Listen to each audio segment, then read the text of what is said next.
Japanese scientists have conducted a survey of a fault running beneath a nuclear power plant on the Sea of Japan. In the wake of the 2011 nuclear accident, the government's new regulations ban the installation of nuclear reactors above faults that could shift in the future. Kunihiko Shimazaki of the Nuclear Regulation Authority and 4 scientists began a 2-day inspection of the Shika nuclear plant in Ishikawa Prefecture.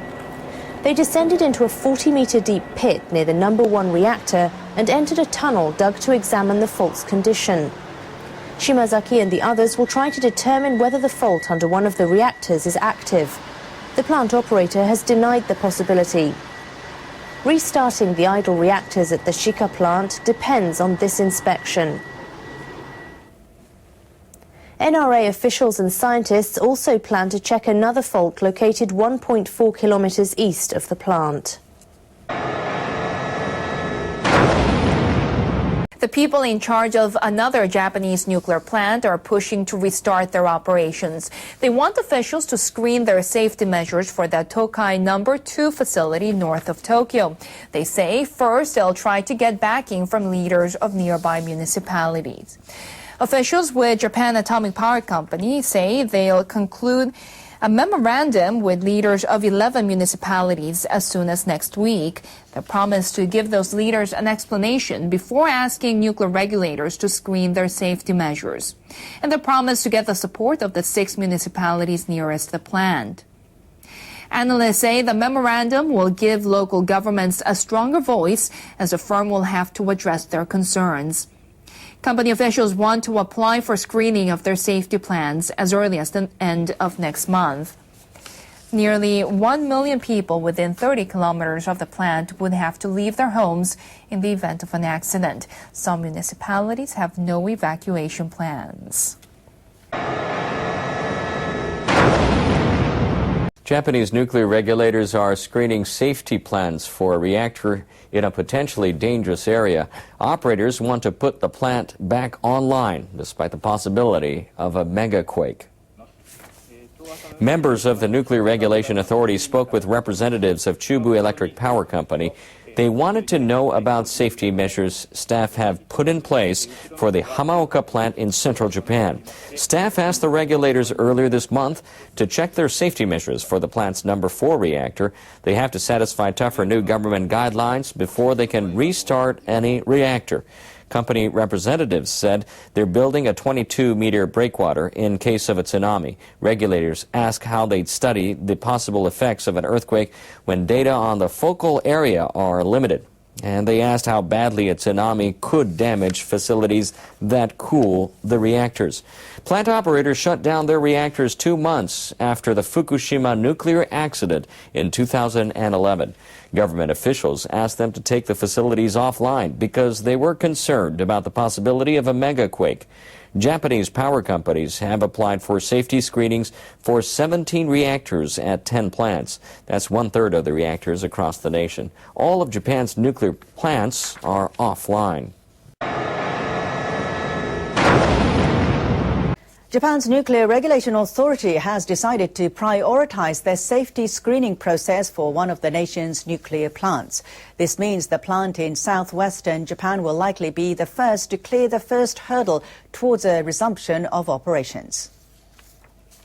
The authority announced the screening prioritization for the number 1 and 2 reactors at the Sendai nuclear plant in Kagoshima Prefecture. The plant is operated by Kyushu Electric Power Company. All of Japan's 48 commercial reactors are now offline. They must pass the screening before being reactivated. The authority discussed whether to speed up procedures for the 6 of the 10 nuclear plants now in the advanced stages of the safety review.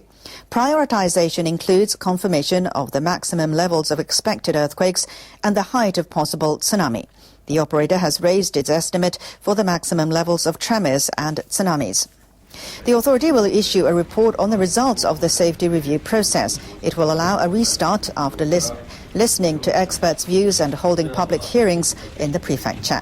Kyushu Electric hopes to resume operations at the Sendai plant before demand surges in the summer months. But still ahead for the utility is future on-site inspections and persuading local residents that restarting the reactors is safe. Japanese government officials have shown the surest sign yet that they intend to make nuclear power a key part of Japan's future. They've drafted a policy that describes it as an important energy source. NHK World's Yoichiro Tateyuwa has more. We will figure out how much nuclear power we need, and we will secure that amount. The draft document, adopted by a group of cabinet ministers, endorses a major change in Japan's energy policy. The nuclear accident in Fukushima 3 years ago triggered a nationwide debate over nuclear power. The ruling party at that time promises to phase out nuclear energy within 30 years. Shinzo Abe's return to power in the December 2012 election changed the situation. The Prime Minister called the elimination of nuclear power irresponsible.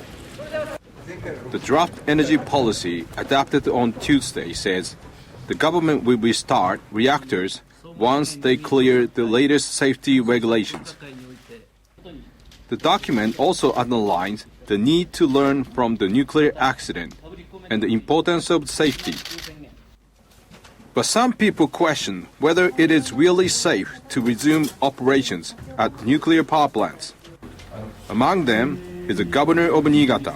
His prefecture hosts the world's largest nuclear plant, operated by Tokyo Electric Power Company. TEPCO hasn't learned from the Fukushima accident. It's not qualified to operate nuclear plants. Paul Scalise is an expert on Japan's energy policy. He explains the rationale behind the government's renewed emphasis on nuclear power.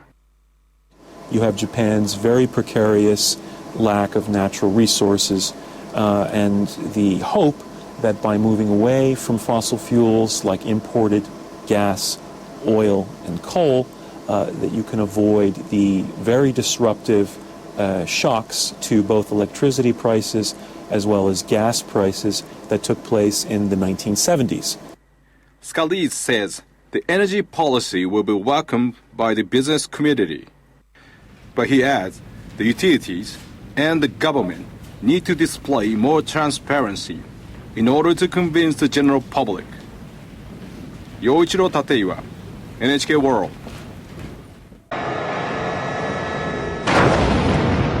Now, an NHK survey has found that most people in Japan still have serious misgivings about nuclear power 3 years on from the March 2011 disaster.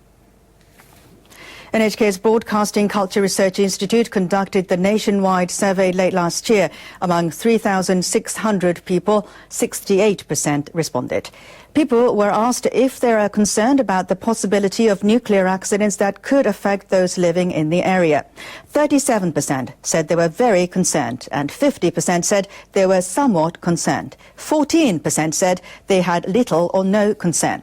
The survey also asked about restarting those nuclear reactors that are now offline. 44% said they should not be restarted. Another 44% were undecided, and only 11% said the reactors should go into operation again. Asked about how the government should deal with existing nuclear reactors, 46% said the number should be reduced. 30% said all of them should be demolished. That number was 10 percentage points higher than the figure 2 years ago, and